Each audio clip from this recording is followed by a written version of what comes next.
थोड़ा चेतन होकर बैठे, क्योंकि आलस्य में नहीं। बॉडी लैंग्वेज आपकी आलस्य से भरी नहीं होनी चाहिए, फुर्ती से भरी होनी चाहिए। लंबा श्वास भरिए।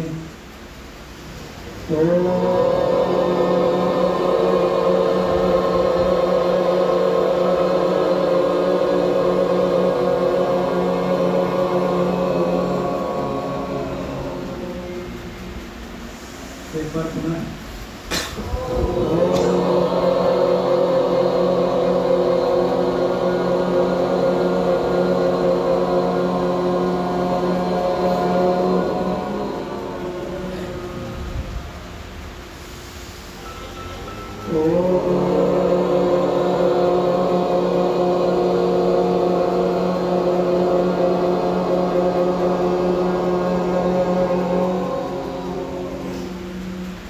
अग्न आया ही भीतये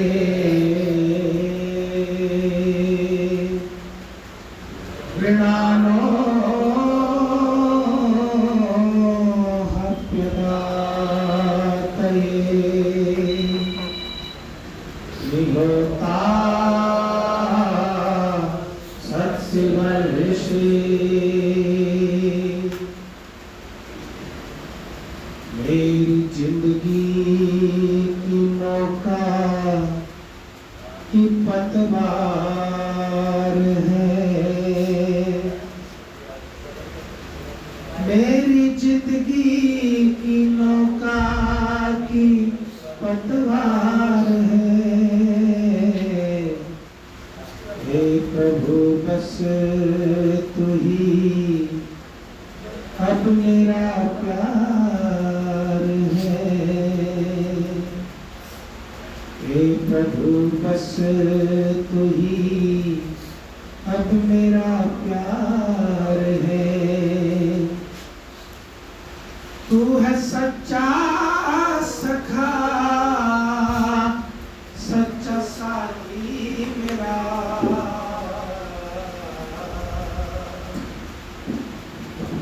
चैत्र की जिंदगी तेरा उपहार है, ये मेरी जिंदगी तेरा उपहार है। आप जो भी सब बोलेंगे सबकी आवाज आनी चाहिए। मैं तो तेरी शरण में आना ही चाहता हूँ। मैं तो तेरी शरण में आना ही चाहता हूँ। दूरी जो तुझ में मुझ में मिटाना ही चाहता हूँ। दूरी जो तुझ में मुझ में मिटाना ही चाहता हूँ। तेरी शरण में जो सुख दुनिया में कहाँ मिलेगा। तेरी शरण में जो सुख दुनिया में कहाँ मिलेगा। दुनिया के बंधनों को मिटाना ही चाहता हूँ। दुनिया के बंधनों को छुड़ाना ही चाहता हूँ। मैं तो तेरी शरण में आना ही चाहता हूँ। सूरज व चांद तारे महिमा तेरी बताए।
हाथ जोड़ के थोड़ा मस्ती में सब करिए।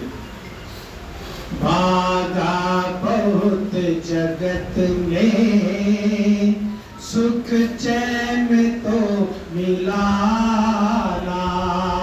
बाधा बहुत जगत में, सुख चैन तो मिला ना। मैं जयेंद्र गीत तेरे गाना ही चाहता हूँ। मैं जयेंद्र गीत तेरे गाना ही चाहता हूँ। मैं तो तेरी शरण में आना ही चाहता हूँ। ओम शांति शांति शांति। हाथ आगे से कर लीजिए थोड़ा, सब लोग हाथ आगे से करें, दर्शन करें। गरम गरम अकेले को कोमल आंखों पर लगाइए, धीरे से आंखें खोलिए। आप सबके स्नेह प्रेम और आशीर्वाद की दृष्टि केवल मेरे चेहरे पर केंद्रित होनी चाहिए। ये दृष्टि अपने पास रख लो विशेष। देखिए, गीता पर आधारित परिचर्चा आप निरंतर सुन रहे हैं। पिछली बार जो प्रसंग आया था, वीतराग भय क्रोधा मनमया माम उपासता बाहु ज्ञान तपसा पूता मदभाव मानता। यहाँ पर योगेश्वर कृष्ण समझाते हैं कि भय क्रोध आदि दुर्गुणों को छोड़ करके वैराग्य भाव से जो परमात्मा को उपासना करता है, उसका आश्रय लेता है, तो ऋषि भी क्या लिखते हैं, उसका आश्रय ही मोक्ष सुखदायक है। वही बात यहाँ पर कही है माम उपासता, कि जो परमात्मा का आश्रय लेता है उसका जीवन पवित्र हो जाता है। इस पर लंबी चर्चा मैंने आपके सामने की, तो आगे चलते हैं। वो कहते हैं ये यथा माम प्रपद्यन्ति तथास्तास तथैव भजाम्यहम् मम वर्तमान वर्तन्ते मनुष्याः अपार्थ सर्वस्य। कि जो मेरी उपासना यानी कि जो परमात्मा की उपासना अर्जुन जैसे करता है, परमात्मा उसको वैसे ही अपनाता है। मोटा सा इसका यह अर्थ है, जरा इसको पकड़िएगा बात को। देखिए, एक सरोवर है, परमात्मा को भी आप ये समझ लीजिए कि वो अमृत सरोवर है। उस अमृत सरोवर के तट पर जाकर के घूम करके, जैसे आप सुबह सरोवर के तट पर जाते हैं, घूमते हैं, और फिर आप क्या करते हैं, उसी से ठंडी हवा से आप तृप्त हो जाते हैं। बहुत सारे लोग ऐसे जो सरोवर के तट पे जाएंगे, ठंडी हवा लेंगे, बड़ा आनंद आता है, उसी से तृप्त हो जाते हैं। फिर कुछ लोग ऐसे होते हैं कि जो उसमें आचमन कर लेते हैं स्वच्छ पानी में, उससे उनको थोड़ी तृप्ति मिलती है। फिर कुछ लोग ऐसे होते हैं जो उसमें स्नान भी कर लेते हैं। तो जैसे जैसे सरोवर में जो जैसे जैसे करता है, वैसे वैसे उसकी स्थिति हो जाती है। एक आम कहावत भी है कि जितना गुड़ डालो उतना मीठा होगा। तो परमात्मा के आश्रय को प्राप्त करने का भी एक तरीका है सर। आप उस तरीके को कितनी भावना से करते हैं, कितने भाव से करते हैं, कितनी श्रद्धा से करते हैं, कैसे तरीके से करते हैं, सब कुछ इस पर निर्भर करता है। परमात्मा तो कामधेनु है, परमात्मा कामधेनु है, तो उस कामधेनु की शरण में जो व्यक्ति जाता है, उसको जो है जैसे वो बचता है, वैसे ही परमात्मा उतनी ही कृपा उसके ऊपर अपनी बरसाता है, जिसका वो पात्र बनता है। बिल्कुल सरल भाषा में आपको मैंने समझा दिया कि आपकी जितनी पात्रता आप हासिल करोगे, जितनी पात्रता आप उपासना से, शुभ कर्मों से हासिल करोगे, उतना ही आशीर्वाद, उतनी ही कृपा परमात्मा की आपको मिलेगी। साहब तो चटनी वाली कृपा नहीं, चटनी उठने से कुछ नहीं मिलता, चमचों से नहीं मिलता। परमात्मा की कृपा को यहाँ क्या कहते हैं कि परमात्मा का आश्रय चाहते हो ना, तो फिर अपनी विधि को भी ठीक कीजिए, उसमें थोड़ी गहनता भी लाइए, उसमें थोड़ी श्रद्धा भी लाइए। हम सब क्या है, हम तो मशीन की तरह से भक्ति कर रहे हैं, तो जितनी कर रहे हैं उतनी मिल जाती है, जितनी नहीं करते उतनी नहीं मिलती। अब इसको आगे लोग शास्त्रकार क्या कहते हैं, यादृशी भावना यस्य सिद्धिर्भवति तादृशी। इसको फिर लोग दूसरे गलत अर्थ में भी लेकर के चले जाते हैं कि भाई तुम्हारी भावना अगर पत्थर में भगवान की है तो वो भी भगवान है जी। भावना हो तो लोग क्या कहते हैं, भाव हो, भावना हो तो पत्थर भी भगवान है जी, नहीं तो बोलो, नहीं तो भगवान भी भगवान नहीं। एक सामान्य बेसिक दृष्टि से तो ये ठीक इसलिए लगता है क्योंकि अगर हम भगवान को नहीं मानते तो फिर भगवान नहीं है, और मानते हैं तो है। लेकिन ऐसा भी नहीं है कि हमारी जैसी भावना हो जाए वैसा ही भगवान हो जाए, इसको उल्टा कर दिया। बल्कि इसमें यह कहा है कि तुम जैसी भावना से, जितनी श्रद्धा से, जिस विधि से, शुद्ध विधि से परमात्मा को जानोगे, समझोगे, वैसे ही परमात्मा तुम्हें अपनाता भी है, और वैसी ही कृपा उतनी पात्रता के हिसाब से तुम्हें मिलती है। परिवर्तन हमारे अंदर आता है, भाव का परिवर्तन हमारे अंदर है, परमात्मा में कोई परिवर्तन नहीं होता। हम परमात्मा को बदलने चल पड़ते हैं कि हमारी भावना ऐसी है कि हमने फोटो बनाया तो यही भगवान है, तो वो भगवान नहीं हो जाएगा, उसमें कुछ नहीं होता। बल्कि हमारी भावना अगर ठीक होगी तो ही परमात्मा को सही ढंग से हम जान सकते हैं। इसलिए वो कहते हैं, अब इसको और फिर लेकर के चले गए, जाकी रही भावना जैसी प्रभु मूरत देखी तुम तैसी, इसको भी इससे जोड़ दिया। जबकि इसमें भी जो गीता का जो श्लोक है ना, वो शुद्ध दार्शनिक है, वो आधार है। ये आम आदमी को समझाने के लिए सरल भाषा में कुछ बात कही गई, लेकिन इन बातों को आधार बना करके हमने इसका बिल्कुल उल्टा अर्थ समझ लिया कि जाकी रही भावना जैसी प्रभु मूरत देखी तीन कैसी। जबकि प्रभु की तो कोई मूर्त ही नहीं है, तो बोलो डर गए, प्रभु की कोई मूर्त ही नहीं है। जब प्रभु की मूर्त है ही नहीं तो फिर उसको देखने का प्रश्न ही नहीं होता। देखने का मतलब भी ज्ञान होता है। अच्छा, क्या कहोगे कि आप सब्जी का टेस्ट जानना चाहते हैं, उमेश जी, योगीराज, सब्जी का टेस्ट जानना चाहते हैं तो क्या कहते हैं, चख कर देख लो। क्या देखने का मतलब क्या है, केवल आंखें थोड़ी देख रही है, ये भी देख रही है। तो देखने का मतलब ज्ञान से भी है, देखने का मतलब ज्ञान से है। चख कर देख लो, सुनकर देख लो, पीकर देख लो, तो खाकर देख लो। ये जो देखना है ये ज्ञान के संदर्भ में है कि आपको ज्ञान होता है। तो यहाँ पर देखने का मतलब क्या है कि जब आप भाव की, श्रद्धा की, ज्ञान की स्थिति में बैठेंगे तो फिर आपको परमात्मा के सही स्वरूप का भी ज्ञान होगा। तो यहाँ पर कृष्ण क्या कहते हैं कि जो मुझे यानी परमात्मा के आश्रय को चाहता है और वो जैसी विधि से बचता है, जो शुद्ध विधि से बचता है या मन से बचता है, जैसा कि मैंने समझाया, कुछ लोग तो भाई घूम कर काम चला लेते हैं। वो लिखा है ना हमारे यहाँ पर, आनंद स्रोत बह रहा पर तू उदास है, अचरज है जग में रह के भी मछली को प्यास है। तो हम सब वैसे ही प्यासे हैं, सब परमात्मा हमारे निकटतम है। कहाँ है, निकटतम है।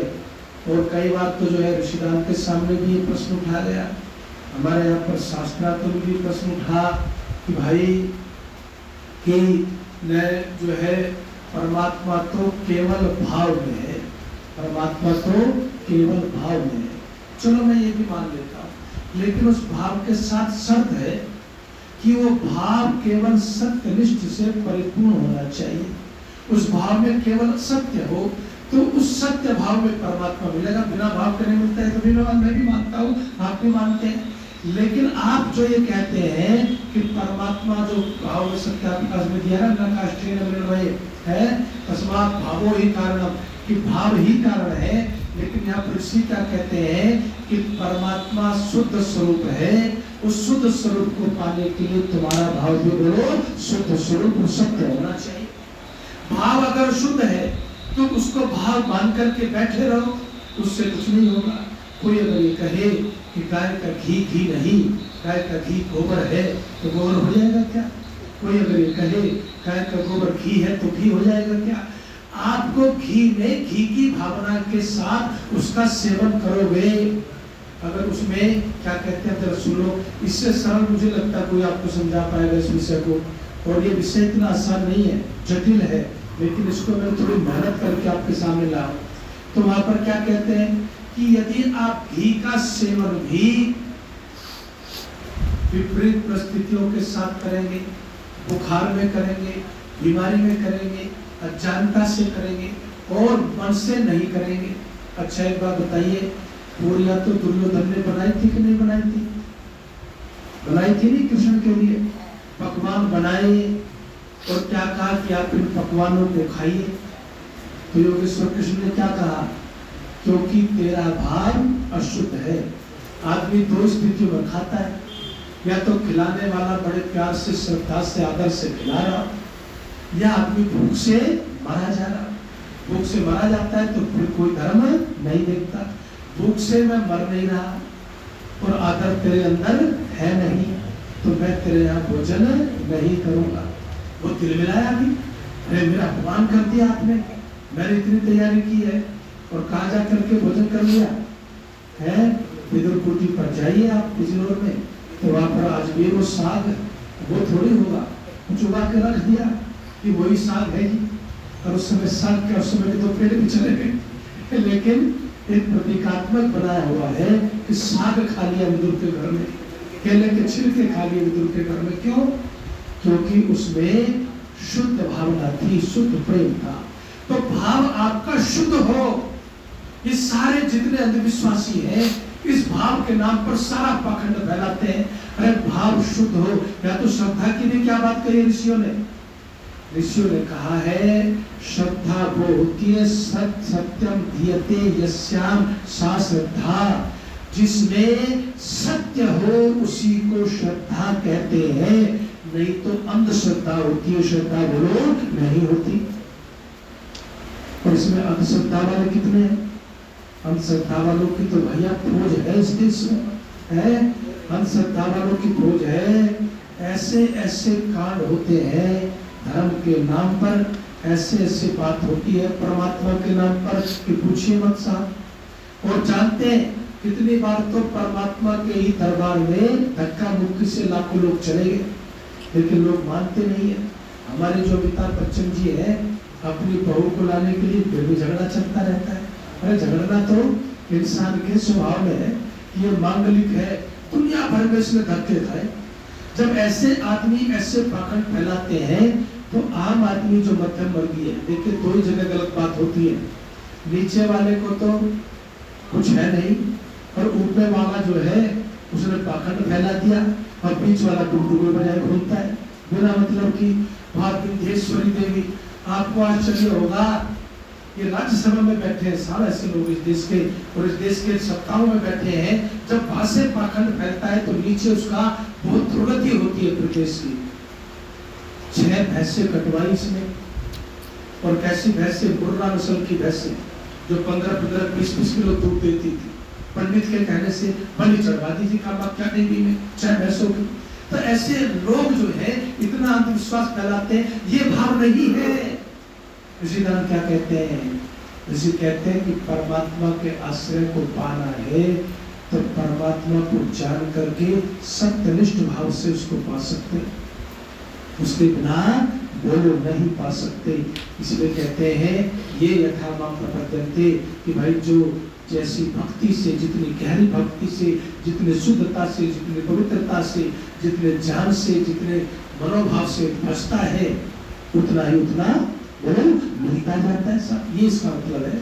ये नहीं कि हमने तो परमात्मा को कन्वर्ट कर दिया अपने भावों के आधार पर। कन्वर्ट होना हमें, बदलना हमें, लेकिन बदल दिया किसे है? बदल दिया परमात्मा को। ये सारे बातों का एक ही सार है कि आपको अपने अंदर के भाव को शुद्ध करना है। हम बदलने लगे भावों के आधार पर। परमात्मा को ही मैं मान रहा हूँ तो ये परमात्मा है ही जी, मेरी तो इसमें श्रद्धा है ही जी। अरे तेरी श्रद्धा से दुनिया बदल जाएगी क्या? उस अंधश्रद्धा का जो डूबी लिए लोग फिरते हैं, उससे जीवन में बचना चाहिए। अब आगे चलते हैं जी, क्या कहते हैं अब का क्षमता है कर्मणाम सिद्धि वेदंता यह देवता क्षिप्रम ही मानुष्य लोके सिद्धिर भवति कर्मजा। देखिए एक क्षण भाषा में इसको समझिए। कर्मजा एक ही शब्द को समझ लो तो बस। यदि तुम जीवन में सफलता प्राप्त करना चाहते हो, चाहे तुम मोक्ष चाहो, चाहे तुम महात्मा का आश्रय चाहो, चाहे तुम फैक्ट्री चलाना चाहो, चाहे तुम लौकिक सिद्धि चाहो, तो योगेश्वर कृष्ण कहते हैं ये सारी सफलताएं कर्मजात यानी कर्म से पैदा होती है, बिना कर्म के नहीं होती। और कर्मों की सफलता के लिए लोग कहाँ पहुंचते हैं? देवताओं की शरण में। कहाँ पहुंचते हैं? देवताओं की शरण में। आप और हम तो देव पूजा करते हैं, वो जो देव पूजा वेद से विहित देव पूजा है, जो शास्त्रों से विहित देव पूजा है, उस देव पूजा को आप और हम कर रहे हैं। लेकिन 33 करोड़ देवी देवताओं के एक आदमी ने व्यंग किया, वो प्रसैया जी है, वो व्यंगकार है हिंदी के। कहने लगे राष्ट्रभक्ति तो अपने देवी देवताओं से सीखो। बोले क्या कि देश का विभाजन हुआ, एक भी देवी देवता उस तरफ नहीं गया, सब नहीं रहेंगे। अपने देवी देवता से पूछो तो हमारे देवी देवता भी बड़े हमसे बड़ा प्यार करते हैं। तो हमारे यहाँ देवी देवताओं की संख्या कितनी है? 33 करोड़ साहब। और 33 भी नहीं गिनवा सकते। आज समाज में 33 तो गिनवा दिए, इन 33 करोड़ वालों से पूछो ये 33 की भी गिनती नहीं करवा सकते। तो 33 करोड़ देवताओं के पीछे भाग रहे हैं। लेकिन यहाँ पर क्या कहते हैं? देवता जो शब्द है, देव जो शब्द है, जो परमात्मा की अनंत शक्तियां हैं, उन्हीं का द्योतक है। याद रखना, देव बहु देवतावाद नहीं है हमारी संस्कृति में। ये तो लोगों ने बाद में थोप लिया अपने अपने स्वार्थों में जाकर के। या तो एक ही देव है, महादेव, देवाधिदेव है, सर्वशक्तिमान, अजन्मा, अनंत कौन है? परम पिता परमात्मा है साहब। कहते हैं कि वो परमात्मा है। और ये जो देवत्व के नाम से जो चीजें प्रसिद्ध हुई हैं, ये उसकी अनंत शक्तियों के कारण से ही है। इसीलिए क्या लिखा सकता है प्रकाश में? 101 नाम लिख के भी क्या कहा? ये तो समुद्र में से बिंदु मात्र लिया है। अभी तो पता नहीं कितनी सामर्थ्य है, पता नहीं कितने गुण हैं, पता नहीं कितनी शक्तियां हैं। अनंत है परमात्मा। तो उसका वर्णन करते करते सारा जीवन भी निकल जाएगा तो भी समाप्त नहीं होगा। वो श्लोक भी आपने सुना होगा, समुद्र गिरी समम साकर जलम सिद्धो पात्र। फिर उस समय इसको ने व्याख्यान करा, समय की अपनी सीमा है। तो क्षमता कर्मणा सिद्धि मिलता ये देवता कि हम जो है अपने कर्मों की जल्दी सिद्धि हो जाए, इसके लिए क्या करता है आम आदमी? है पूजा पाठ में भगता है। और क्या सोचता है? आहा पंडित जी ने उपाय बता दिया। वैसे पंडित कुछ काम तो गलती से ठीक कर देते हैं। जैसे गौशाला में बहुत सारे लोग आते हैं, उनके में किसी आए हो, पंडित जी ने कहा हरा चारा डालना है, पंडित जी के कहने से हरा चारा डालना है, अपनी बुद्धि से नहीं आता है, अपनी बुद्धि। तो ये सारे लोग किस लिए कर रहे हैं? इसलिए कर रहे हैं कि हमें कुछ सफलता मिल जाए। हम फैक्ट्रियों में जाते हैं, यज करते हैं, तो क्या कहते हैं? अरे गुरुजी लक्ष्मी लक्ष्मी सुख का जरा जरूर बोल दीजिएगा। थोड़ा लक्ष्मी की कृपा हो जाए। अब आजकल आदमी को भगवान की कृपा नहीं चाहिए, किसकी चाहिए है? केवल लक्ष्मी की पूजा चाहिए, लक्ष्मी की कृपा चाहिए। खैर परमात्मा के नामों में ऋषि ने किसको लिखा है? लक्ष्मी को भी लिखा है। परमात्मा के नामों में लक्ष्मी भी परमात्मा का ही नाम है, श्री भी परमात्मा के नाम है, तो सरस्वती भी परमात्मा का ही नाम है। लेकिन जो आम भाषा में है, कबीर जी ने गीत लिखा था ना, तुझको धन प्यारा है भगवान तो प्यारा ही नहीं। तो सबको आजकल तो इसी की कृपा चाहिए होती है साहब। तो कहते हैं कि ये जो फटकार है अनेक देवी देवता मान करके उनकी पूजा करने का, इससे बड़ी भ्रांति और दुनिया में बोलो कुछ नहीं हो सकती। तो आपको इस भ्रांति से बचना भी है और इस भ्रांति से बचाना भी है। देखिए पहले आर्य समाज के लोग चुप नहीं रहते थे और अपनी बात का प्रचार करते थे और आत्मबल से सर्वत्र अंधकार के खिलाफ, अज्ञान के खिलाफ, अविद्या के खिलाफ आवाज उठाते थे। अब तो आर्य समाज में ये आवाज धीमी होती जा रही है। मूर्ति पूजा के खिलाफ आर्य समाज भी बोलता हुआ करने लग गया और दूसरी चीजों के खिलाफ भी आवाज नहीं उठाता है। तो इसलिए आपको ये आवाज निरंतर उठानी है, जो भी बात गलत है सो गलत है। ये ऋषि दानंद ने हमें सिखाया है। ऋषि दान के समय कितने प्रस्ताव आए कि आप खंडन मंडन छोड़िए, एक हो जाइए। इस समय एकता की जरूरत है, सारे हिंदू एक झंडे के नीचे आ जाएंगे तो देश आजाद हो जाएगा। सारे लोग आप जो है सबको मिला लीजिए, आपके साथ सब जुट जाएंगे। तो स्वामी ने कहा बिना जागे हुए ऐसे अज्ञानी लोगों को इकट्ठा करके भी कुछ नहीं होगा, और जागे हुए जानवान विद्वान थोड़े से भी होंगे तो वो देश की हवा बदल देंगे और देश को आजाद करा देंगे। और इतिहास गवाह है, सबसे ज्यादा बलिदान अगर किसी एक संस्था के लोगों ने दिया देश की आजादी में तो केवल आर्य समाज ने दिया। आप इस बात को अच्छी तरह से जानते हैं, क्योंकि वो जागे हुए लोग हो गए, वो जागे हुए लोग हो गए। तो कहते हैं कि भाई सिद्धि तो आपको कर्मों से मिलती ही है, लेकिन कर्मों के साथ साथ आप क्या करें कि परमात्मा की उपासना भी यदि ढंग से कर लेंगे तो फिर वो सिद्धि और जल्दी वो मिल जाती है।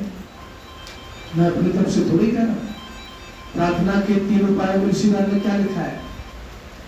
पहला क्या लिखा है? उत्साह बढ़ता है। दूसरा क्या लिखा है? निरभिमानिता आती है। तीसरा क्या लिखा है? परमात्मा की सहायता मिलती है। वही बात यहाँ पर कह रहे हैं कि जो व्यक्ति कर्म करता है, और ऋषि ने तो यहाँ तक लिख दिया, इससे बढ़िया क्या बात सुनोगे?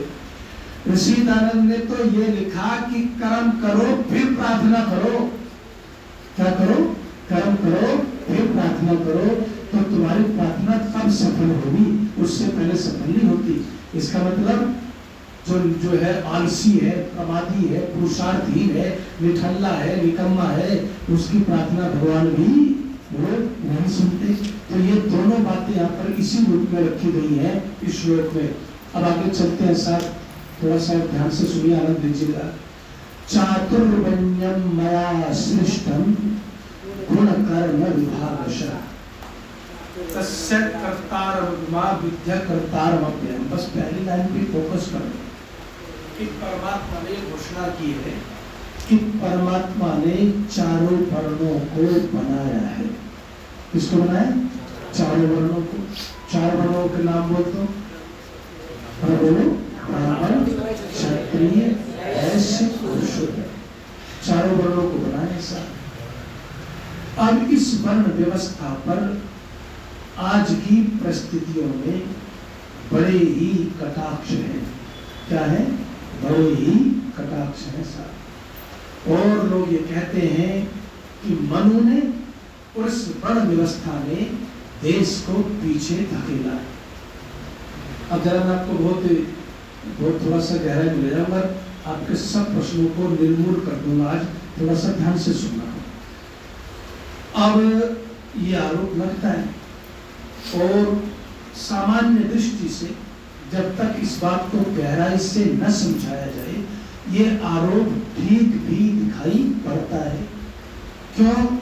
ठीक इसलिए दिखाई पड़ता है कि जो हमने देखा कि भाई इसको ऊंचा माना जाता है, इसको नीचा माना जाता है, इसको मध्यम माना जाता है, इसको ये माना जाता है, इसको वो माना जाता है। कारण ये है कि वेद में भी क्या कहा है, इसके लिए तो वेद का भी प्रमाण है, ब्राह्मणों से मुखमासी बाहु राजन्याकृत गुरु तदस्य पदभ्याम सूत्रों अजाय। सूत्र कहता है कि मैं पैरों से हो गया उत्पन्न, पैर रूप सामर्थ्य से, या मेरी उपमा पैरों से दे दी गई, मुझे तुम नीच समझते हो, निकृष्ट समझते हो। और वेद कहता है कि मुख के समान ब्राह्मण क्या है, बोलो उत्तम है, जैसे मुख उत्तम है, निश्चय ऊपर का उत्तम है, ऐसे उत्तम है। तो कहता है क्षत्रिय बोलो बाहुओं की तरह से उत्तम है, और वैश्य जो है चंगाओं की तरह से उधर समझ लो, और शूद्र जो है वो पैर है, शूद्र जो है पैर हो गया। अब इस अवधारणा को लेकर के बहुत सारी भ्रांतियां फैलती चली गई। सबसे पहले भ्रांति वहां से फैली जब वर्ण व्यवस्था को जन्मना मान लिया गया।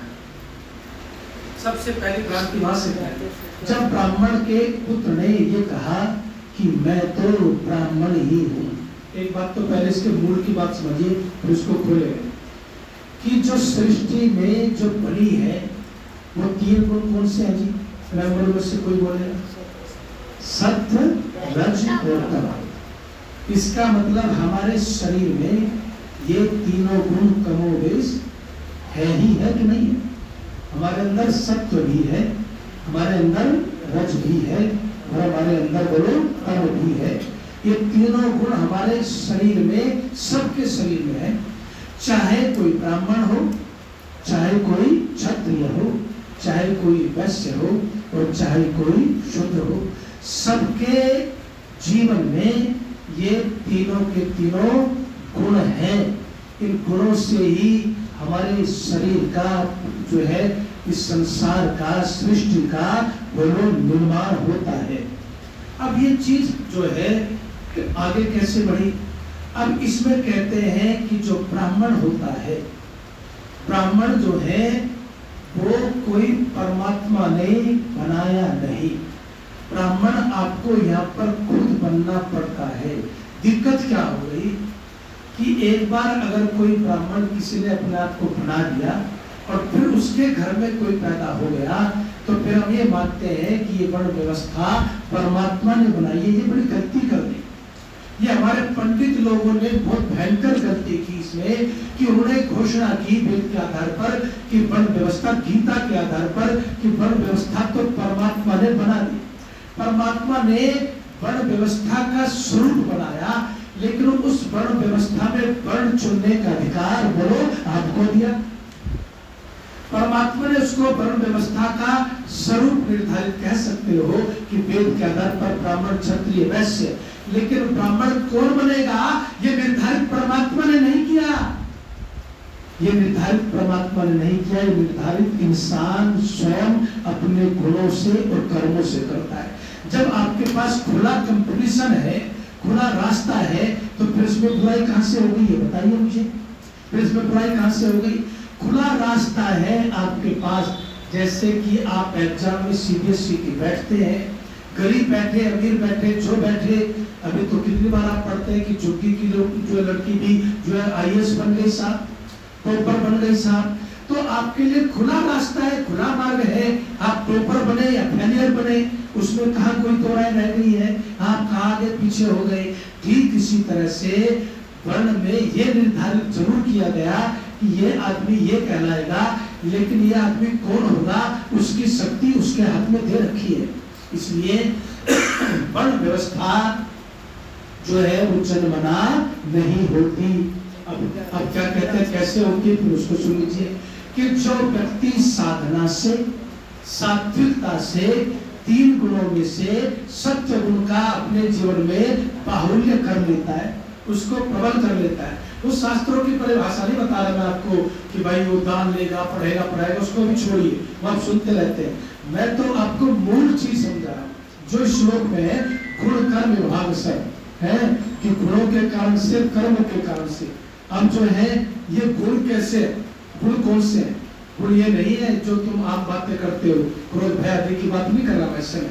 इन 3 गुणों के आधार पर आपका शरीर बना, और 3 गुणों के आधार पर आपका शरीर बना, और उस शरीर में क्या हुआ, उस शरीर में आपको 3 गुणों के आधार पर जो बनता है, जब आप उसमें से सत्व को प्रधानता देते हैं तो आप ब्राह्मण बन जाते हैं, क्योंकि वैसे ही आपके फिर कर्म भी होते हैं। याद रखना, ये जो प्रधान गुण जो आपके जीवन में होगा, वैसे ही कर्मों की तरफ आप प्रेरित होते चले जाएंगे, और जैसे कर्म करेंगे, जैसे गुण होंगे, वही आपका वो वर्ण हो जाएगा। तो जो सत्व में रहता है वो सात्विक कार्य करता है, यज्ञ आदि करता है, शिक्षा देता है, ज्ञानवान होता है, तो वो ब्राह्मण कहलाता है साहब। लेकिन उसके घर में पैदा होके उसकी संतान भी ब्राह्मण कहलाए, ये वर्ण व्यवस्था के प्रति सबसे बड़ा अन्याय किया गया साहब। वो जातियां बन गई फिर, और जातियों ने ही प्रदेश का बेड़ा गर्क किया है। तो ये जातियां नहीं है कि आपके पास पूरा, आपके पास एक खुला आसमान है, आप उड़िए जितना उड़ सकते हैं। और फिर क्या कहा, फिर कहा कि भाई जिसके अंदर जो है रजोगुण की ज्यादा प्रधानता होती है, वो क्या बन जाता है? वो क्षत्रिय बन जाता है? और रजोगुण में थोड़ा सा रज तम मिल जाए तो वैश्य, और तम ज्यादा हो जाए तो फिर जो है शूद्र बन जाता है।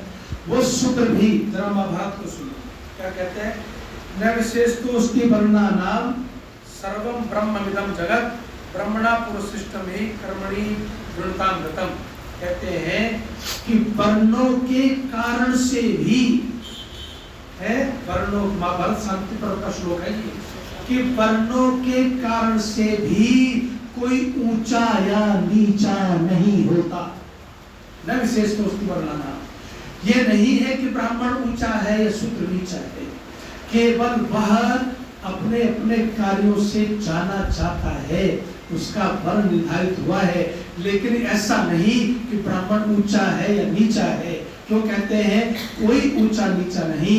क्योंकि यह सारी सृष्टि ही और सारे इंसान ही किसके बनाए हुए बड़ो? परमात्मा के हैं। इससे ज्यादा स्पष्ट कर लिखोगे साहब है कि कोई भी जो है सर्वम ब्रह्मविदं जगत, ये सब परमात्मा का जगत है, सब ब्रह्ममय है। और ये जो वर्ण बने हैं ये कर्मों के आधार पर बने हैं, ऊंच नीच के आधार पर नहीं, श्रेष्ठता के क्रम के आधार पर नहीं, कर्मों के आधार पर आपके वर्ण बने हैं। और आप किसी को अछूत नहीं कह सकते, आप किसी को छोटा नहीं कह सकते। आप कर्मों को अच्छा बुरा जरूर कह सकते हैं। तो आपका अगर किसी का 90% नंबर आ गए तो रिवीजन में पास हो सकता है, लेकिन जिसके जो है 88% आए वो भी अच्छा ही है, जिसके 80 आए वो भी अच्छा ही है, जिसके 85 आए वो भी अच्छा ही है। इसलिए कहते हैं कि वर्ण के आधार पर कोई विशेष आदमी नहीं हो जाता। ये शांति पर्व सिद्धि घोषणा की हमारे आप तो स्पष्ट कह दिया कि भाई कर्मशील गुणा पूज्या तथा जाति कुले नहीं, न जाति न कुले न श्रेष्ठत्वम प्रतिपद्यते।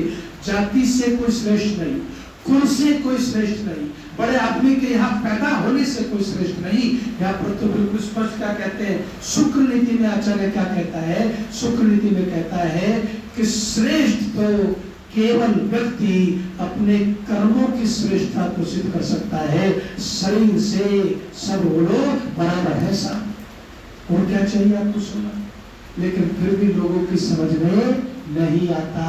और शूद्र का मतलब क्या कहते हैं, क्षुद्र है जी, हम तो क्षुद्र कहते हैं, हमें तो ये, अरे किसी ने तुम्हें क्षुद्र कहा, ये बात जरूर है, वो भी गलत नहीं कहते, उनको क्षुद्र भी कहा गया, उनके साथ अन्याय भी हुआ, पढ़ने में भी कितना संघर्ष किया गया, और उनके लिए पढ़ाई के लिए अलग विद्यालय बनवाए गए। जब थोड़ी बहुत जागृति आई उनमें से कुछ लोग आगे खड़े हुए, वो सारे अत्याचार किए तो वो गलत व्याख्या के कर्म से हुए। गलत व्याख्या तो संविधान की आज भी हो रही है।